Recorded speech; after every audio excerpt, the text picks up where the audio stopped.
Praise the lord. నా ప్రియమైన చెల్లి, తల్లి, తమ్మి, తండ్రి, అన్న, అక్క, మరి మీ అందరికీ యేసుక్రీస్తు నామంలో శుభములు తెలియజేసుకుంటున్నాను. మనము 2020 మరి ఇయర్ ఎండ్ దగ్గరికి వచ్చేసి ఉంటున్నాము.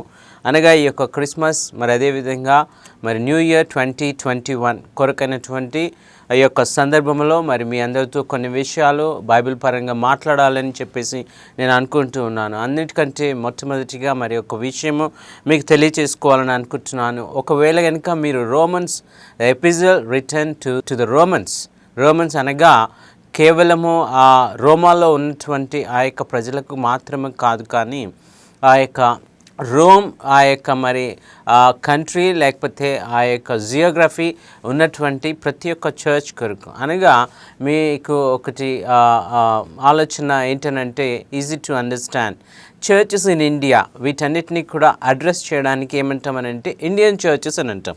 అలాగే రోమన్ చర్చెస్ని అడ్రస్ చేయడానికి మరి ఆ విధంగా ద రోమ్ అని చెప్పేసి అని అన్నారు. ఆ యొక్క మరి చర్చెస్ని అడ్రస్ చేస్తూ మరి Paul the disciple of Jesus Christ ఏదైతే ఎపిజిల్ రాసి ఉంటున్నాడో లేకపోతే ఒక లెటర్ రాసి ఉంటున్నాడో అనేకమైనటువంటి విషయాలను ఆయన ఏవైతే నోటీస్ చేసి ఉంటున్నాడో, ఏవైతే కరెక్ట్ చేసుకోవాలి అన్నటువంటివి మరి ఆయన ఉద్దేశించి ఉంటున్నాడో, ఏవైతే బైబిల్ పరంగా లేకపోతే వాక్యానుసారమైనటువంటివి కావు అని ఆయన తెలుసుకొని ఉంటున్నాడో వాటిని అడ్రస్ చేస్తూ మరి రాసినటువంటి ఆ యొక్క రోమన్స్ ఎపిజిల్ కనుక మీరు బాగా మరి తెలుసుకోవాలి అని అంటే, లేకపోతే దాన్ని అండర్స్టాండ్ చేసుకోవాలని అంటే మీరు ఎంసి పాల్ గారి యొక్క వెబ్సైట్ లేకపోతే ఆయన యొక్క మరి థియాలజీ లేకపోతే ఆయన యొక్క బైబిల్ స్టడీ ఆ యొక్క ప్రోగ్రామ్స్ని మీరు వినాలి అని చెప్పేసి, వాటిని ఫాలో కావాలని చెప్పేసి నేను మీకు తెలియజేసుకుంటున్నాను. ఎందుకనంటే that will definitely change your life. లేకపోతే చర్చ్లో ఏ విధంగా ఉండాలి అన్నటువంటిది, church responsibility, Christian responsibility, how to correct ourselves before telling others to live a life which is acceptable unto Jesus అనేటువంటిది మనం చెప్పడానికి ముందు ఏ విధంగా మనం ఉండాలన్నటువంటిది ఆ యొక్క మరి ఎంసి పాల్ గారి యొక్క మరి ఆ యొక్క ప్రీచింగ్స్ కనుక మీరు ఆలోచన చేసి మరి వినగలిగితే కనుక your life will be really transformed. ఎందుకు మొట్టమొదటిగా చెప్తున్నాను అని అంటే, క్రిస్మస్లో కానీ న్యూ ఇయర్లో కానీ మీరు అది తెలుసుకోకుండా మరి నూతనంగా మార్చబడలేరు అన్నటువంటిది నేను మీకు తెలియజేసుకుంటున్నాను. కొన్ని విషయాలు మన ఇండియన్ మరి కల్చర్ని కనుక కాంటెక్స్ట్ కనుక మనం అంటూ ఉంటాము, Indian context as if we are separate, as if we have come from above, లేకపోతే మనది ఏదో పెద్ద మరి ఆ విధమైనటువంటి మరి legacy we should be proud of అన్నటువంటి ఆ యొక్క కాంటెక్స్ట్లో మనం అంటూ ఉంటాము ఇండియన్ కల్చర్ అని చెప్పేసి. ఏంటి ఆ కల్చర్? మరి ఇతరులను లేకపోతే తులనాడమా, లేకపోతే ఒకరిని తక్కువగా మాట్లాడడమా, క్యాస్ట్ అని చెప్పేసి మరి లాజికల్ ఆ యొక్క మరి స్టేట్మెంట్స్ని పట్టుకొని ఇతరులను మన కొలీగ్స్ లేకపోతే మన యొక్క ఇండియన్స్ని మనము థర్డ్ గ్రేడ్ సిటిజన్స్గా మరి ఆ విధంగా డెనిగ్రేట్ చేయడమా, లేకపోతే ఏంటి అన్నటువంటిది. మరి ఒక క్వశ్చన్ ఏంటి అని అంటే, ఈ విధమైనటువంటి ఇండియన్ ఆ యొక్క మరి రిలీజియన్స్లో లేకపోతే ఇండియన్ సొసైటీలో ఉన్నటువంటి ఆ యొక్క cost system is it prevalent even in the Bible అన్నటువంటిది ఒక క్వశ్చన్. మరి మన దగ్గర ఉన్నటువంటి ఈ యొక్క ఇన్ఫార్మేటివ్స్ బైబిల్లో కూడా ఉన్నాయనేసి. Bible never talks about the caste. ఎందుకనంటే it never encourages caste system or differences. ఎందుకనంటే in the beginning Jesus, when he made the human being, he made in his own image with his own character. మరి అటువంటి విధంగా చేసి ఉన్నప్పుడు all are equal and equal with God అన్నటువంటిది చేసి ఉంటున్నప్పుడు, తనతో సమానుడిగా చేసి ఉంటున్నప్పుడు ఆ యొక్క మరి విజ్డమ్ లేకపోతే ఫ్రీడమ్ ఇటువంటివి ఇచ్చినప్పుడు మరి అటువంటి ఈక్వాలిటీ తనతో చేసుకుంటున్నప్పుడు మరి అక్కడ కాస్ట్ అన్నటువంటిది లేకపోతే మరి డిఫరెన్సెస్ అన్నటువంటి క్వశ్చనే లేదు అన్నటువంటిది నేను మీకు తెలియజేసుకుంటున్నాను.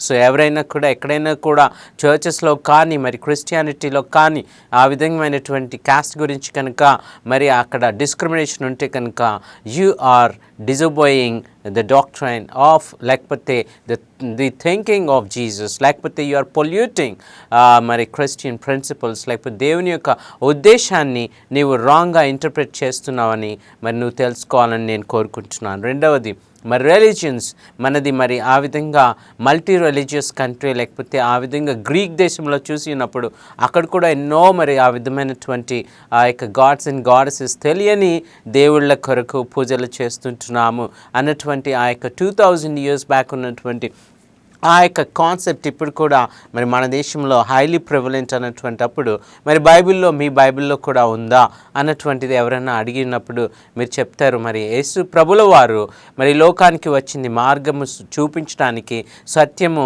మరి చూపించడానికి, నిత్య జీవము ఇవ్వడానికే తప్ప ఆయన యొక్క మత ప్రబోధకుడిగా, లేకపోతే మత స్థాపనగా, లేకపోతే ఒక రాజ్య స్థాపకుడిగా ఈ లోకంలోనికి రాలేదు అని చెప్పి తాను చెప్పి ఉంటున్నాడు. అటువంటప్పుడు మనం ఇది ఒక రిలీజన్ అని చెప్పేసి మనం దేవుడు చెప్పిన బోధనని వక్రీకరించడం అది చాలా తప్పు అన్నటువంటిది ఈ యొక్క క్రిస్మస్ టైంలో మీరు తెలుసుకోవాలని నేను కోరుకుంటున్నాను.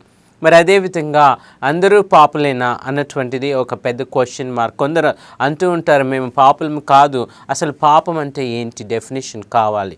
మరి పాపం అంటే ఏంటి అన్నటువంటిది కాన్స్టిట్యూషన్లో ఉంటున్నదా, భారత రాజ్యాంగము ఏంటి పాపం అన్నటువంటిది తెలియజేస్తుందా, లేకపోతే WHO వరల్డ్ హెల్త్ ఆర్గనైజేషన్ మరి తెలియజేస్తుందా ఏంటి పాపం అన్నటువంటిది, లేకపోతే ఏదైనా థియోలాజికల్ యూనివర్సిటీ మరి పాపమునకు డెఫినేషన్ ఇస్తుందా అన్నటువంటిది ఆలోచన చేస్తే కనుక బైబిల్లో మరి దేవుని యొక్క మరి చిత్తమును బట్టి వ్రాయబడినటువంటి యొక్క పరిశుద్ధ గ్రంథంలో పాపమనగా ఏంటి అన్నటువంటిది తెలియజేయబడి ఉంటుంది. పాపం అనగా ఏంటి అని అంటే దేవుడు ఒక మాట చెప్తే ఆ మాటను మరి చేయకపోవడము, ఆ మాటను ఫాలో కాకపోవడము, ఆ మాటను అనుసరించకపోవడము, లేకపోతే దేవుని యొక్క ఉద్దేశాన్ని తిరస్కరించడం అన్నటువంటిది ఒక ఆలోచన మీ ముందు ఉంచాలనుకుంటున్నాను. ఒక మరి అబ్బాయికి, లేకపోతే ఒక చిన్న బాబుకి వాళ్ళ అమ్మ కనుక నువ్వు ఈ పని చెయ్యి, లేకపోతే నువ్వు ఈ షాప్కి వెళ్ళేసి నువ్వు ఫలానా ఈ యొక్క మరి అగిపెట్టె తీసుకొని రా అని చెప్తే కనుక ఆ బాలుడు లేకపోతే ఆ బాబు మరి అగిపెట్టె తీసుకొని రాకపోవడము,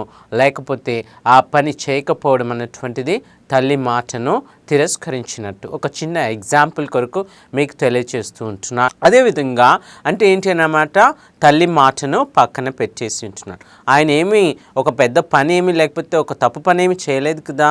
ఎందుకు కోపం వచ్చింది తల్లికి అని అంటే తాను చెప్పిన పని చేయలేదు కాబట్టి. ఎందుకు అగిపెట్టే అని అంటే అది మరి పొయ్యి వెలిగించడానికి, స్టవ్ వెలిగించడానికి. ఎందుకు వెలిగించాలి అని అంటే మరి వంట చేయాలి కదా. అంటే ఏంటి, పని చిన్నదే కాకపోతే దానితోటి మంట చిన్నదే కాకపోతే దానితోటి వంట మొదలవుతూ ఉంటున్నది. మరి అది లేకపోతే ఏంటి, కడుపు మంట మరలా తర్వాత మొదలవుతుంటుంది. దాని తర్వాత ఏమవుతుంది, తిట్ల దండకాలు, దాని తర్వాత కోపాలు, దాని తర్వాత ఏంటి ఇక వగైరా వగైరా. అనగా ఏంటి, ఒక చిన్న దాంతో మొదలుపెట్టినప్పుడు దానిని చేయకపోవడం చేత ఏమైంది, ఆ ఇంట్లో తిట్ల దండకాలు. ఆ తర్వాత మరి మననే పేపర్లో చూస్తూ ఉంటున్నాం, ఒక ఆమె పని చేసుకొని వచ్చింది సెక్యూరిటీగాను. వాళ్ళ అతను మరి ఆయన హస్బెండ్ మరి డ్యూటీకి వెళ్ళాలి, అయితే నువ్వు వంట చెయ్యి అని చెప్తే ఆమె వంట చేయలేకపోయింది. ఎందుకనంటే కొంచెము నలతగా ఉంది, అలసిపోయి వచ్చాను, కొంచెము మరి లేట్ అవుతుంది అని అంటే 1/2 hour లేట్ ఈయన మరి నైట్ డ్యూటీకి వెళ్ళిపోవాలా. మరి ఆయన కోపం పట్టలేక మరి ఆమెను మరి హత్య చేసి ఉంటున్నాడు. గమనించండి, చిన్నదే మరి ఏమవుతుంది, ఒకరోజు లేకపోతే అని అంటే లేదు, ఆ రోజు ఫుడ్ లేకపోతే వెళ్ళి తాను పని చేయలేడు. ఆ రోజు ఆమెకి పని ఎక్కువ ఉంది కాబట్టి ఆమె వంట చేయలేకపోయింది. గమనించండి, ఎక్కడెక్కడ అండర్స్టాండింగ్ లేదు. ఇద్దరు కరెక్టే, కాకపోతే అక్కడ ఏమైంది అని అంటే ఒక హత్య చేయబడి ఉంటున్నది. అనగా విషయము చిన్నదైనప్పటికీ మరి ఎక్కడ పాపము అక్కడ మరి ఎవరిలో పాపం, అది మరి ఎవరికి హత్య చేయమని అతనికి మరి ఆ ఆలోచన వచ్చింది. ఆ హత్య చేయమని ఎవరు చెప్పలేదు కదా, వాళ్ళ పేరెంట్స్ చెప్పలేదు కదా, ఈ సిచ్యువేషన్లో నీవు హత్య చేయవచ్చు అన్నటువంటిది ఎవరు చెప్పలేదు కదా, ఏ కాన్స్టిట్యూషన్ చెప్పలేదు కదా. సో దాన్ని ఏ విధంగా మరి పాపము అని చెప్పేసి బైబుల్ డిఫైన్ చేస్తూ ఉంటున్నది. అనగా నేను పాపాన్ని కాదు, నేను మరి మర్డర్ చేయడం లేదు, విజయమాల్యా లాగా నేను బ్యాంకుల్ని మోసం చేయలేదు కాబట్టి నేను మోసగాన్ని కాదు అని అంటే అది కరెక్ట్ కాదు. ఎందుకనంటే నీ పక్కవాడి దగ్గర నీవు 10 రూపాయలు తీసుకొని ఆ 10 రూపాయలు నువ్వు మరలా ఇవ్వలేదు అని అంటే అది మోసమే. ఎందుకంటే అది నీ లెవెల్కి మోసమే. దేవుని చిత్తంలో ఏంటి అని అంటే దేవుని మాటను తిరస్కరించడం. ఒక అతను రోడ్డు పక్కన పడిపోయి ఉన్నాడు, యాక్సిడెంట్ అయిపోయి. నీవు మానవత్వం చూయించావా లేదా? దేవుని వంటి మరి ఆలోచన నీవు కలిగి ఉన్నావా? అతనికి మరి దెబ్బ తగిలింది కాబట్టి అతనికి నీవు కట్టుకట్టి లేకపోతే సహాయపడినావా? నీవు ఏమీ లేదు నీ దగ్గర, నీవు చేయడానికి లేదు. ఆ దెబ్బని నీవు కనీసము దాన్ని బ్లడ్ పోకుండా అదిమి పట్టి ఉన్నావా? నీ దగ్గర అది కూడా లేదు. కనీసం నిలబడి నీకు ఒక గ్లాస్ నీళ్లు ఆయనకి ఇచ్చేటువంటి ఆస్కారం ఉందా లేదా? నీవు ఆ చిన్న పనులు చేయలేకపోయి ఉంటే కనుక అంటున్నాడు యేసు ప్రభు, నీవు ఈ చిన్నవారిలో ఒకరికి నీవు గ్లాస్ నీళ్ళు ఇస్తే అది నీకు ఏమాత్రము కూడా నీ పరలోకంలో నీకు ఆ అకౌంట్లో ఉంటుంది తప్ప నీ అకౌంట్లో నుంచి పోదు. నీ అకౌంట్ చూస్తాను నేను అని చెప్పేసి దేవుడు చెప్తుంటున్నాడు. సో అటువంటివన్నీ కూడా లెక్కలోకి వస్తాయి. ఈ యొక్క క్రిస్మస్ సీజన్లో క్రిస్మస్ అనగా ఏంటి అని అంటే నీవు ఇంకా పోయేసి ఆ యొక్క పశువుల పాకను దర్శనము చేసుకోవడం అనేటువంటిది క్రిస్మస్ కానీ కాదు. పశువుల పాక దర్శనము, తొట్టిలో బాలుని యొక్క దర్శనము, ఊహించుకోవడము, లేకపోతే జ్ఞానులు ఇంకా చుట్టుగా వచ్చినట్టు, అక్కడ గాడిద ఉన్నట్టు, లేకపోతే అక్కడ పశువులు చూస్తూ ఉంటున్నట్టు, అక్కడ గొర్రెల కాపర్లు ఉంటున్నట్టుగా నీవు ఆలోచన చేస్తూ ఉంటే కనుక నీవు చాలా తప్పులో ఉన్నట్టే. ఈ యొక్క సిచ్యువేషన్ గమనించుకో. ఏంటి అని అంటే యేసు ప్రభు ఇంకా పశువుల పాకలో లేడు. బైబిల్లో ఒక మాట ఉంటుంది, ఆయన ఇక్కడ లేడు అన్నటువంటిది, ఆయన పశువుల పాకలో లేడు అన్నటువంటిది నేను మీకు తెలియజేసుకుంటున్నాను. ఆయన ఉంటే కనుక నీ హృదయంలో ఉండాలి, లేదు అని అంటే ఆయన నీకు ఎక్కడ కూడా కనబడకపోవచ్చు. ఎందుకనగా ఆయన నీ హృదయంలో ఉంటే కనుక ఆయన నువ్వు వెతుకులాటకు ఇదే ముగింపు. ఆయన నీ హృదయంలో లేకపోతే కనుక, ఆయన నీ హృదయంలోనికి పిలవకపోయి ఉంటే కనుక నీ వెతుకులాటకి అంతము లేనే లేదు. మరి గమనించుకో, ఈ యొక్క మరి బైబిల్ తెలియచేస్తూ ఉంటున్నది, యేసు ప్రభుల వారు చిన్నగా ఉన్నప్పుడు మరి ఆ యొక్క బాలుడిగా ఉంటున్నప్పుడు 8వ దినము ఆ యొక్క ఆలయంలోనికి వెళ్ళి ఉంటున్నప్పుడు అక్కడ సిమియోను అన్నటువంటి ఒక వృద్ధుడు, అదేవిధంగా అన్న అన్నటువంటి ఒక ప్రవక్తి కూడా మరి యేసు ప్రభువుని చూసి సంతోషించి ఉంటున్నారు. మరి ఈ రోజుల్లో కనుక నిన్ను గమనిస్తే, లేకపోతే ఈ యొక్క మరి పరిస్థితులను గమనిస్తే, యేసు ప్రభు అన్నటువంటి మాటకు, లేకపోతే యేసు ప్రభు అన్నటువంటి ఆ యొక్క పరిస్థితికి మరి నీవు ఏ విధంగా రియాక్ట్ అవుతూ ఉంటున్నావు? యేసు ప్రభువుని నీవు ఏ విధంగా చూస్తూ ఉంటున్నావు? అమెరికా దేవుడు లేకపోతే ఇంగ్లాండ్ యొక్క దేవుడు అని ఆలోచన చేస్తూ ఉంటున్నావు ఇంకను? మరి గమనించుకో.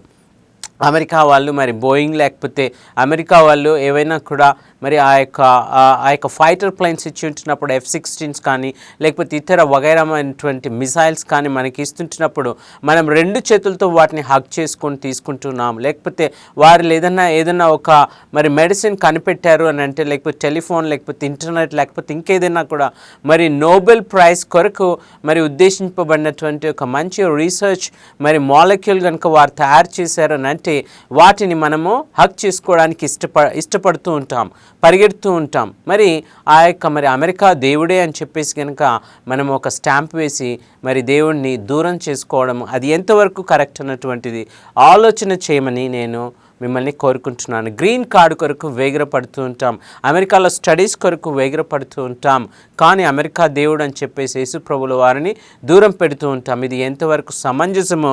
లేకపోతే పరదేశస్థుడు, పరదేశ మతము, లేకపోతే పరదేశ దేవుడు అన్నటువంటి ఆ యొక్క ఆలోచన అది ఎంతవరకు కరెక్ట్ అన్నటువంటిది నేను మీకు తెలియజేసుకుంటున్నాను. కోడెలను, గొర్రెలను, లేకపోతే మేకలను, ఆ యొక్క మరి బలులను ఆయన అడగడం లేదు కదా. ఎందుకని నీవు దేవుణ్ణి దూరం పెడుతూ ఉంటున్నావు? ఆయన అంటున్నాడు, నేను నీ యొక్క హృదయం వద్ద ఉండి తలుపు తట్టుచూ ఉంటున్నాను, నీవు అందులోకి నన్ను రానిచ్చినడలా మనము మంచి భోజనము చేయదము అని చెప్పి ఆయన తెలియచేస్తూ ఉంటున్నాడు. మరి ఎందుకు నీవు ఆలస్యం చేస్తూ ఉంటున్నావు? క్రిస్మస్ అనగా మీ ఇంటిని డెకరేషన్స్తో చేసేసి మరి ఆ తర్వాత అందరికీ కూడా కేక్స్ పంచేసి ఆ తర్వాత 2వ రోజు నుంచి మరి మరలా ఈ యొక్క లోకంలో పడిపోవడం అన్నటువంటి ఉద్దేశము క్రిస్మస్ కానే కాదు. ఏంటి అని అంటే మరి దేవుని యొక్క మరి ఆలోచనలు కనుక నీలో నివసిస్తూ ఉంటే కనుక నీ యొక్క పాపాలను కనుక నీవు మరలా చేయడానికి నీవు ఏమాత్రం ఒప్పుకో. పాపం అనగా ఏంటి అని అంటే కేవలము నీ యొక్క శరీరానికి వ్యతిరేకమైనటువంటి పాపాలు అనగా వ్యభిచారము, లేకపోతే బాగా తాగడము, లేకపోతే సిగరెట్లు చేయడము, లేకపోతే జూదం ఆడడం, లేకపోతే ఇంకొకటి నీ యొక్క నిద్ర సమయాన్ని భంగం కలిగించేటువంటివి పాపాలు. ఏంటి అని అంటే టీవీ అనవసరంగా చూడడము, లేకపోతే మొబైల్ ఫోన్ తోటి గేమ్స్ తోటి నీ సమయాన్ని దుర్వినియోగం చేయడము, నీ కళ్ళకు స్ట్రెయిన్ చేయడము, నీ బాడీని స్ట్రెయిన్ చేయడము, ఇది ఒకటి. అదే అదేవిధంగా జూదం ఆడడము, ఇవన్నీ కూడాను నీకు శరీరానికి సంబంధించినటువంటివి.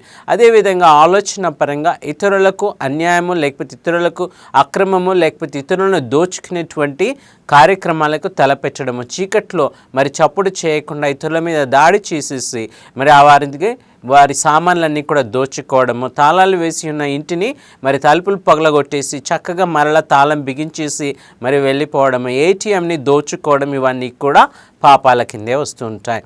సో దేశానికి వ్యతిరేకంగా చేసేటువంటివి బ్యాంకులని దోచుకోవడము, దేశానికి సంబంధించిన సీక్రెట్స్ ఇతరులకు లీక్ చేయడము, లేకపోతే దేశానికి సంబంధించిన వ్యాపార సూత్రాలను ధిక్కరించడం, ఇవన్నీ కూడా దేశానికి వ్యతిరేకం.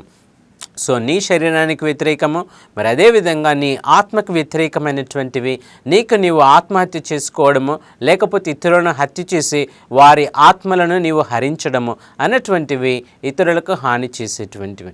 అదేవిధంగా గమనిస్తే కనుక ఇతర దేశాల మీద దాడి చేయడము, ఇతర దేశస్తులను, మతస్థులను, లేకపోతే ప్రాంతీయస్తులను ద్వేషించడము, లేకపోతే ఈ యొక్క భూమి, గాలి, నీరు, వెలుతురు ఇటువంటి వాటన్నిటిని కూడా మరి నాశనము చేయడము, పొల్యూట్ చేయడము, ఇటువంటివన్నీ కూడా పాపముల కిందకి వస్తూ ఉంటున్నాయి. నీవు ఏదైతే రిపీటెడ్గా చేస్తూ ఉంటావో, సిగరెట్ తాగొద్దు అని అనుకుంటావు, మరలా తాగుతూ ఉంటావు అని అంటే you have become a servant to smoking. So ఆ విధంగా నీవు మాత్రమే నీ లంగ్స్ని స్మోక్ చేత నింపడమే కాదు, నీవు వదిలేటువంటి ఆ యొక్క స్మోక్ చేత ఈ యొక్క మరి ఎన్విరాన్మెంట్ని కూడా పాడు చేస్తున్నావు అన్నటువంటిది నీవు తెలుసుకోవాలని నేను మీకు మనవి చేసుకుంటున్నాను. అదేవిధంగా మరి మన దేశంలో ఉన్నటువంటి ఒక సిద్ధాంతం, లేకపోతే ఒక ఆచారం ఏంటి అని అంటే, శవాలను కాల్చిన దహనం తర్వాత ఆ యొక్క మరి విభూతి, లేకపోతే ఆ యొక్క మిగిలిన పొడుము అది తీసుకొని వెళ్ళేసి పవిత్రమైనటువంటి ఆ యొక్క పొడుమును మరి ఆ యొక్క పవిత్రమైనటువంటి నదుల్లో కలిపేసి అపవిత్రము చేయడం అన్నటువంటిది ఒక ఆచారం, ఒక సంప్రదాయం, ఒక దుష్ట ఆచారము, దుష్ట సంప్రదాయముగా ఉంటున్న దేశంలో గమనిస్తే కనుక 1,00,000 మంది చనిపోతూ ఉంటే ప్రతిరోజు ఏదో ఒక రోగంతో, కుళ్ళిపోయిన శరీరంతో మరి వాళ్ళు చనిపోతూ ఉంటే ఆ శరీరాన్ని తీసుకొని హాస్పిటల్ నుంచి తీసుకొని వచ్చి దాన్ని దాహించి, లేకపోతే పౌడర్ చేసి ఆ ఎముకలను, శల్యములను నదులలో కలిపేస్తే ఆ నదులు ఎందుకన్నా మరి మంచిగా ఉంటాయా? మరి అదేవిధంగా మరి మనం అనుకుంటూ ఉంటాం, మన సిద్ధాంతాలకు అనుగుణంగా కనుక మనము గోవులను, మరి పశువులను కూడా ఆ విధంగా దాహించి మరి వాటి యొక్క శల్యములను కూడా మరి ఆ విధంగా కనుక కలిపితే, నదుల్లో కలిపితే నదులు ఏమాత్రము మరి నీరు ఏమాత్రము మనకు అవి మంచిగా ఉంటాయి. గమనించుకోండి. ఎందుకు అనంటే మన యొక్క సిద్ధాంతం ఏంటి అని అంటే, మన దేశం యొక్క సిద్ధాంతము మనిషి గొర్రె మరి ఆ యొక్క బర్రెగా, మరి బర్రె ఆ యొక్క పులి మరి సింహంగా ఇలాగా చక్రం తిరుగుతూ పొడుతూ ఉంటుంది. జన్మలకు మరి జన్మమే ఉంటుంది, మరలా ఆ యొక్క కర్మ ఫలితము అనుభవించక తప్పదు అన్నటువంటి సిద్ధాంతంలో మునిగి తేలుతున్నటువంటి మనము ఎందుకు బర్రెలకు మరి అటువంటి అంతిమ సంస్కారము గౌరవప్రదముగా ఇవ్వకూడదు అన్నటువంటిది ప్రశ్న. ఆ ప్రశ్నకు మరి గనుక మనం సమాధానం తెలుసుకుంటే ఎంతమందికి నీవు ఆ విధంగా మంచి సంస్కారం ఇవ్వగలవు, మనుషులకు సంస్కారం ఇచ్చినట్టుగా పశువులకు ఇవ్వగలవు, మరి వాటిని తీసుకొని వెళ్ళేసి నదుల్లో కలపగలవు అన్నటువంటిది ఆలోచన చేసుకోవాలన్నటువంటిది మీ ముందు నేను ఒక ప్రశ్నగా తెలియజేసుకుంటున్నాను. మరి ఆ విధంగా కనుక మనం దేవుడిచ్చినటువంటి ఈ యొక్క నదులను, ఈ యొక్క ఎన్విరాన్మెంట్ని కనుక కలుషితం చేసుకుంటే చచ్చేది మనమే. కాబట్టి ఈ యొక్క నాలెడ్జ్ ఇచ్చినటువంటి, లేకపోతే ఈ యొక్క దుష్ట సంప్రదాయాలను బ్రేక్ చేసేటువంటి, మరి విజ్డమ్ ఇచ్చేటువంటి దేవుని దగ్గరకు మనము రావాలి అన్నటువంటిది దేవుని యొక్క చిత్తమై ఉంటున్నది. మరి మొట్టమొదట 6 దినములలో దేవుడు సృష్టిని ప్రారంభించినాడు కాబట్టి he was so clear about the creation. అందుకే 6 దినముల గురించి చెప్పి ఉంటున్నాడు. మరి ఆ విధంగా ఉంటున్నప్పుడు మరి మనం ఇంకా ఎక్కడో సృష్టికర్తని చెట్లలోనో, పుట్టలలోనో మరి ఎందుకు వెతకడము? కొండల మీద, గుట్టల మీద మనము వెళ్ళి శ్రమపడే మరి మనము కనుగొంటే ఆ దేవుడు కానే కాదు. మరి గమనించండి, మనం మోడీ దగ్గరికి వెళ్ళాలంటే మనం ఆ సెక్యూరిటీ, ఆ యొక్క మరి డీటెయిల్స్ అన్నీ కూడా మనం అక్కడ ఇవ్వాల్సి ఉంటున్నది, సెక్యూరిటీని క్లియర్ చేయవలసి ఉంటున్నది. మరి అదే కనుక మోడీ కనుక మన దగ్గరకు వస్తే మన దగ్గర ఏమీ ఉండదు. కాబట్టి హీ క్యాన్ ఈజీలీ కమ్. మరి దేవుడే కనుక ఆలోచన చేస్తే దేవుడు మన దగ్గరికి రావడము అది గొప్పతనము, అది చాలా సులువైనది. దేవుడే కనుక తాను వచ్చి తెలియచేసుకుంటే అప్పుడు ప్రతి ఒక్కరు కూడా నమ్మక తప్పదు. అది క్రిస్మస్లో జరిగినటువంటిది. మరి క్రిస్మస్లో ఉన్నటువంటి కొన్ని క్యారెక్టర్స్ మీ ముందు తెలియచేస్తాను. మరి వాళ్ళు క్రిస్మస్ అనగా ఈజీ అని నేను మీకు తెలియచేయడం లేదు. మరి పెళ్ళి కాకుండానే గర్భవతి అయినటువంటి మేరీ పరిస్థితి ఆలోచన చేయండి. ఈరోజు కనుక నీ భార్య పెళ్ళి కాకుండా గర్భవతి అయితే నీవు ఏ విధంగా రియాక్ట్ అవుతావు? నీవు ఇన్సల్ట్ చేయాలని, మరి ఆ విధంగా ఒక పెద్ద ఇష్యూ పంచాయతీ చేయాలని అనుకుంటావు, కానీ ఆ రోజు యోసేపు చేయలేదు. గమనించండి, ఈరోజు నీవు నీ భార్యను విడిచిపెట్టడానికి ఏ కారణం ఉన్నప్పటికీ కూడా నీవు విడిచిపెట్టడం దేవుని చిత్తము కాదు అని మీకు తెలియజేసుకుంటున్నాను. డైవోర్స్ మరి చేసేటువంటి ఆ విధమైనటువంటి కోర్టులు మరి అవన్నీ కూడా మూతబడి ప్రజల్లో సుఖశాంతులు ఉండాలని దేవుని యొక్క చిత్తమై ఉంటున్నది. నువ్వెందుకు పెళ్లి చేసుకుంటున్నావు? మరలా నీవెందుకు విడిచిపెడుతుంటున్నావు? నువ్వెందుకు మోసం చేస్తుంటున్నావు? ప్రేమ అని చెప్పేసి నీవు ఎందుకు మోసం చేసి మరి ఎన్ని మనం చూడడం లేదు? ఆ తల్లి బిడ్డ మరి తన యొక్క భర్త ఇంటి ముందు నన్ను లోపలికి రానివ్వడం లేదు అని ఎన్ని ధర్నా కార్యక్రమాలు చేయలేదు? అదేవిధంగా మరి గమనిస్తే కనుక ఎంతమంది యువకులు నా భార్యని లోపల పెట్టేసి ఉంటున్నారు, ఆమెను బయటకు రానివ్వడం లేదు అని చెప్పేసి వాళ్ళ ఇంటి ముందు ఎంతమంది ధర్నాలు చేయడము మనం చూడడం లేదు? మరి అదేవిధంగా మరి గమనిస్తే కనుక మరి ఒక మంచి మూవీ ఉంటున్నది, అనగా ఒక ఎక్కువ మంది చూసినటువంటి ఒక మూవీ ఉంటున్నది ఖయామత్ సే అని చెప్పేసి. అందులో మరి ఒక ఇష్టపడినటువంటి ఇద్దరిని విడదీయడానికి ఆ యొక్క అమ్మాయి యొక్క తల్లిదండ్రులు ఆ అబ్బాయిని హత్య చేయిస్తారు.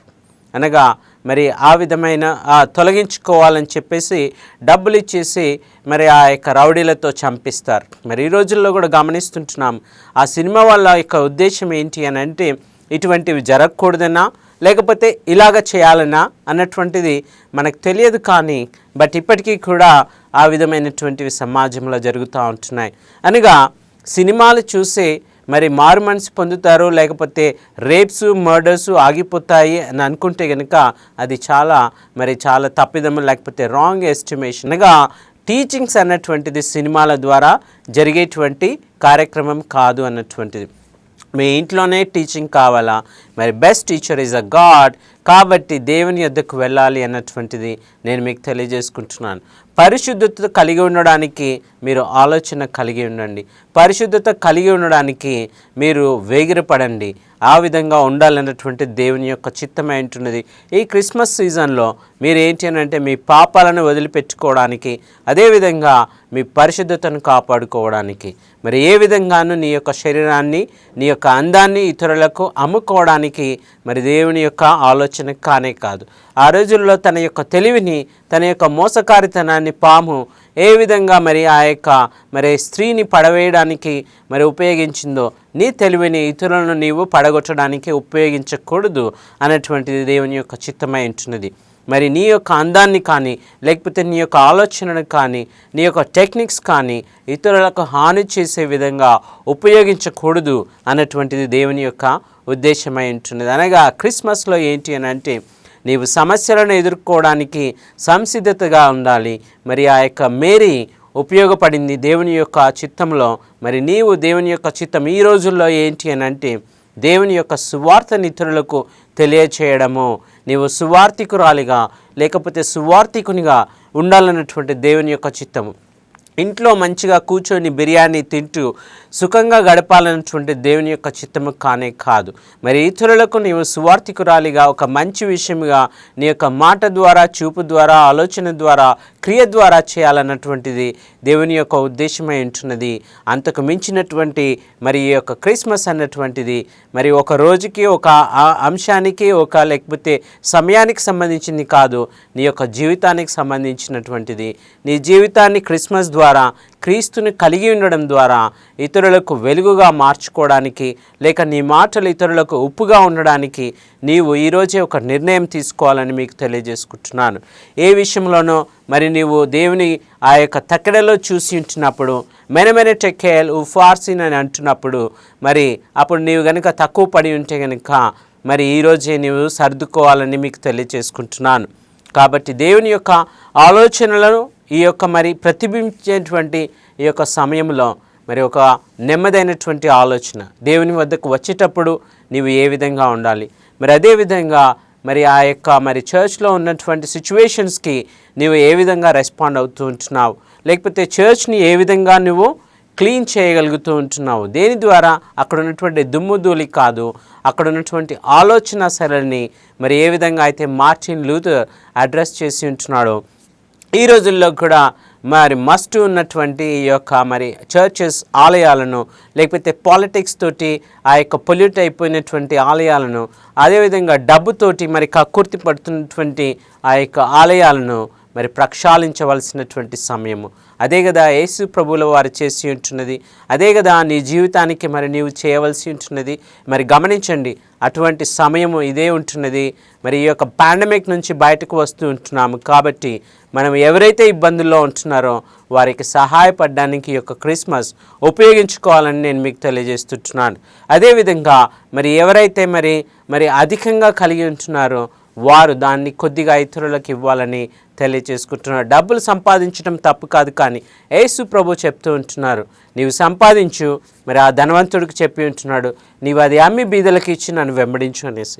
ఈరోజు ఎవరైతే కోట్లలో సంపాదన కలిగి ఉంటున్నారో వారికి రేపు యేసు ప్రభు చెప్తే కనుక, నీవు సంపాదించినప్పుడు సంపాదించావు, ఈరోజు అమ్మేసి బీదలకు పంచేసి నా వెంట వెంబడించు అని అంటే, be ready to follow Jesus Christ. So అటువంటి చర్చెస్ కానీ, పాస్టర్స్ కానీ, లీడర్స్ కానీ మీ యొక్క డబ్బుని ఈరోజే లెక్క పెట్టుకో, దేవునికి ఆ లెక్కను అప్పగించు.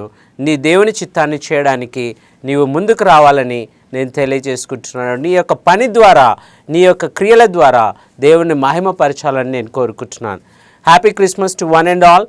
కాబట్టి ఇటువంటి మంచి క్రిస్మస్ను మీరు కలిగి ఉండాలని, దేవుని చిత్తాన్ని తెలుసుకోవాలని, మన దేశాన్ని బాగు చేయాలని, మన దేశంలో ఉన్నటువంటి పరిస్థితులను బాగు చేయాలని మిమ్మల్ని అందరినీ నేను కోరుకుంటున్నాను. మా ప్రియ పరలోకపు తండ్రి, నాయనా మీకు స్తోత్రాలు ప్రభు, వందనాలు తండ్రి.